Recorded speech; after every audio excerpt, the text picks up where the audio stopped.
I want to talk to you about how young people who are vulnerable for addiction might make decisions slightly differently than some of their other peers. One of the ways that we make decisions is by weighing outcomes and consequences. We think about pros and cons. In this philosophy, what dominates is just getting from A to B. Doesn't matter exactly how you get there.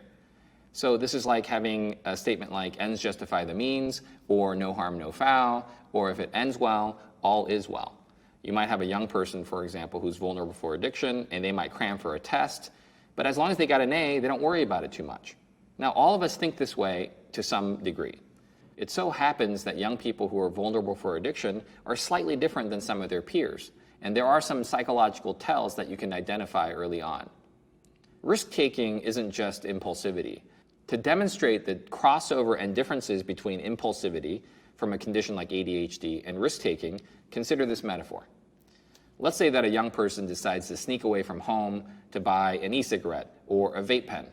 Now, they might initially be very impulsive. In the heat of the moment, they're upset at somebody, they have some money in their pocket, they're going to run out the door because they see an opportunity. But after that, they have to come up with a plan for how they're going to hide that vape pen, how much they're going to spend on it, how they'll socialize this with some of their friends. That's not ADHD impulsivity, that's what we call risk-taking. Risk-taking broadly means this. Young people who are prone to addiction have a harder time hardwiring and internalizing consequences even when they occur.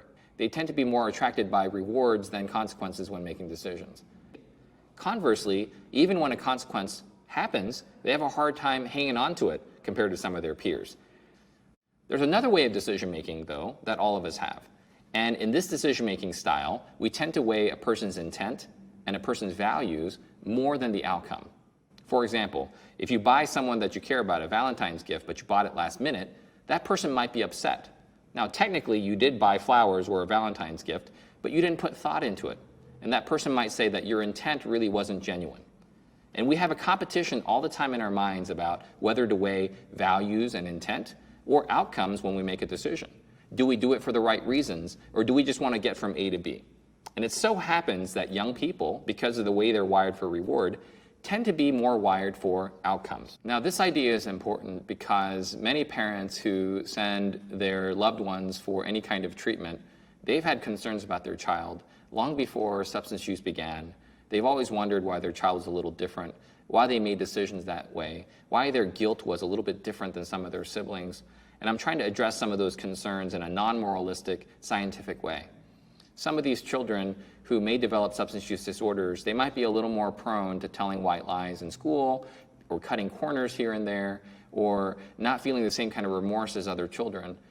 Believe me, they have the same morals. They have the same heart, they love family members, but they're a little more smitten with reward.